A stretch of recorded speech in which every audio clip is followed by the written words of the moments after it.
অন্যের জন্য শুভ কামনা করলে এটা ফিরে নিজের দিকে আসে, এটা খেয়াল রাখেন। এটা একটা লাইফ হ্যাকস শেয়ার করতেছি, আজীবন কাজে লাগবে। অন্যের জন্য যেটাই ভালো কামনা করবেন এটা ঘুরে আপনার দিকে আসবে। অনেকে বলে হুজুর ওর জন্য দোয়া করে আমার কি লাভ?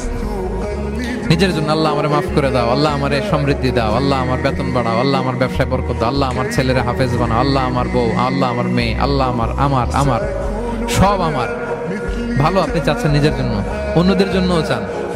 আল্লাহ আমার সব ভাইদেরকে মাফ করো, আল্লাহ আল্লাহ আমার গোটা মুসলিম উম্মাকে তুমি বরকত দাও, কল্যাণ দাও, নেতৃত্বে আসার তৌফিক দাও, আল্লাহ সবাইকে সুস্বাস্থ্য দাও।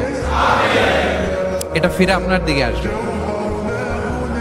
অন্যের জন্য শুভকামনা বহুগুণ বৃদ্ধি হয়ে নিজের দিকে রিটার্ন করে। বিষ্ণু সাল্লাল্লাহু এটাই বলেছেন, মা মিন আবদিন মুসলিমিন ইয়াদউ লিআখিহি বিযাহরিল গায়বি ইল্লা ক্বালা লাহুল মালাকু ওয়া লাকা বিমিসলিন।